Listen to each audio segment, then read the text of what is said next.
રાજકોટનું જેતપુર કે જ્યાં ભાદર નદી પરનો પુલ 14 વર્ષ પહેલા બનાવાયો હતો, 14 વર્ષમાં 5મી વખત પુલ બંધ કરાયો કેમ કે પુલ પર ગાબડું પડવું અને કેટલોક ભાગ બેસી ગયો છે। આ કારણોસર આરોપ લાગી રહ્યા છે કે પુલના નિર્માણ કાર્યમાં માત્ર ભ્રષ્ટાચાર થયો। રાજકોટથી જૂનાગઢ, પોરબંદર અને સોમનાથ તરફ જવા માટે આ એકમાત્ર પુલ છે। પુલનો એક તરફનો ભાગ ક્ષતિગ્રસ્ત થતા એક બાજુનો રસ્તો બંધ થઈ ગયો। પુલ બન્યાના 2 વર્ષ બાદ નેશનલ હાઈવે ઓથોરિટીએ એક તરફનો વાહન વ્યવહાર બંધ કર્યો હતો। બાદમાં તેનું સમારકામ થયું। જો કે આ સમારકામમાં પણ ભ્રષ્ટાચાર થતા વર્ષ 2016, 2019, 2020, 2021 અને હવે 2024માં પુલ બંધ કરાયો છે। અહીંથી પોરબંદર, સોમનાથ, જૂનાગઢ જવા માટે આ ફક્ત એક જ રસ્તો છે, નેશનલ હાઈવે છે।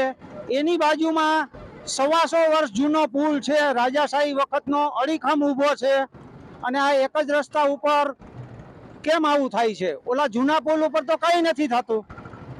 આ લોકોને કેવડી હાલાકી પડે છે, રોંગ સાઈડમાં હાલવું પડે છે, અકસ્માત થવાનો ભય રહે છે।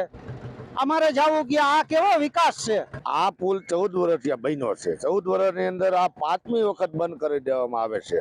તો આજે અમારે રાજકોટ સોમનાથનો હાઈવે ગણાય છે। ગમે ત્યારે આજે સિંગલ પુલ ચાલુ છે, ગમે ત્યારે કોઈ મોટી ગાડી આવે, કોઈ બંધ થઈ જાય તો અમારે પરેશાની એવરી 5-5 કિલોમીટર સુધી ટ્રાફિક જામ થાય છે। એટલે અમને બહુ અટાણે પડે છે। અટાણે અમારે ભરેલી ગાડી હોય, અટાણે અમારે ઊંધી પલટી મારી જાય, તમારે કોઈ આમાં કોઈ જવાબદાર વ્યક્તિ નથી।